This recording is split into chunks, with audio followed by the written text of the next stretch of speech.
İndi keçək 212-yə. Deyəcəksiniz ki, bəs bu Çinli deyil. Siz inanmarsınız ki, mən bu avtomobildəki sistemi qurmaqdan ötürü nə qədər əziyyət çəkmişəm. Bir il bundan qabaq mənim videolarıma siz baxmısınız. Demək olar ki, bütün Kitayda bir çox maşınları test eləmişəm. Yoxlamışam ki, sizə ən uyğun maşını seçə biləm, əsasən də taksi proyekti üçün. Amma Azərbaycanda sürdüyümüz bütün şirkətlərlə əlaqədə olmağıma baxmayaraq, heç birinin sistemi mənim xoşuma gəlmədi. Və mən o zaman dedim ki, yox, bu Kitay məsələsi deyil. Və mən o zaman sistemli Volkswagen-i sizə təklif elədim, əgər xatırlayırsınızsa.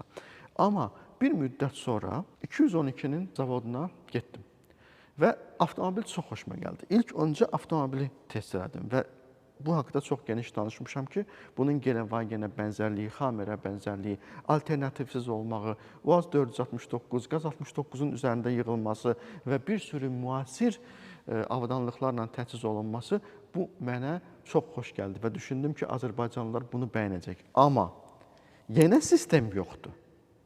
Yenə ehtiyat hissəsi bazası yoxdur. Yenə servis bazası yoxdur. Bəs soruşacaqsınız ki, Şahin, sən bunu niyə bizə təklif edirsən? Bəs belə çıxır ki, elə bunun da digər Kitaylılardan fərqi yox imiş. Yox, mən sizə dedim. Dedim ki, bəs olmazmı ki, mən sizə əgər ki, təklif eləsəm, Alman sistemini keçirtsəm Kitayski qiymətə. Onda nə cür? Çox çətinliklə də olsa, CEO səviyyəsində əlaqələrimlə bərabər mən buna baxmayaraq 6 ay içində ehtiyat hissəsi bazasına çıxa bildim.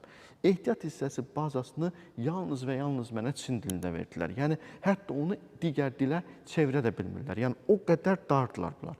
Mən məcbur bütün ehtiyat hissəsi bazasını öz dilimizə çevirdim və onları kodları təsnifat elədim və öz kataloqumu yaratdım. Yəni, mən yaratdım. Bunu 212 yaratmadı. İkinci məsələ, repair manualı, yəni ki, servis təşkili.